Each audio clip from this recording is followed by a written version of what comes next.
Welcome back to Teach You to Drink. This stop brought us to the riverfront of St. Clair to check out War Water Brewery. I had the chance to visit War Water as part of my new gig with Sherpa, which so far seems pretty cool. We get to go to new places, take some pictures, and try out stuff, including breweries. Sounds ideal. Anyway, from outside you might think it's just another brewery in a strip mall, but once you step inside, it keeps going. There's a full second floor with another bar and wide open event space that you can host everything from parties to live music. It's kind of the place that you can feel cozy on a quiet afternoon, but handle a crowd, when it's needed. Okay, let's talk beer. Chug Light was more Courtney speed, kind of Bud Miller Lightish, a good lawn-mower beer. Moab was more my thing. It's a double IPA, usually what I'm looking for when I walk into a brewery. I also really enjoyed the Mission Stout, and of course a few other IPAs. There was a 9.9% Scottish ale that I really wanted to try, but I had to make it to a musical later that evening, so I steered clear. I didn't want to be too sozzled. Responsible decisions were made. Next time. The food definitely deserves a mention. Well, at least the poutine, because that's what we tried. And we may have licked the paper. They used jalapeno cheese curds or something. It was legitimately good.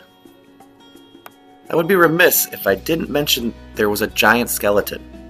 No idea why it's there.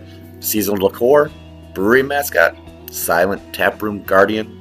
Whatever the reason, it definitely had some character. Oh, by the way, you can find War Water beer not just on tap at the brewery, but also in cans and on draft at local shops and restaurants around town, which means once you find your favorite, it shouldn't be too hard to track down. And another thing worth mentioning, there's a connecting door straight into Sweet Tooth. So if you're in a group who wants coffee instead of a stout, or you suddenly just need a truckload of candy, it's right there. Alright, if you just came for the review, you can stop watching now. But being a history nerd, I had to find out why it's called War Water. It's actually a nod to the fact that these peaceful river views weren't always so peaceful. The waters along St. Clair were strategically critical during the French and Indian War, Pontiac's Rebellion, and especially the War of 1812. Control of the Great Lakes meant control of trade, troops, and territory. For nearly 60 years, this region saw reoccurring conflict between European powers, native nations, and eventually the United States. Warships and supplies once moved through these same waterways where the giant freighters glide today. So, War Water isn't just a cool name, it's a historical one. History lesson over, that wasn't so bad.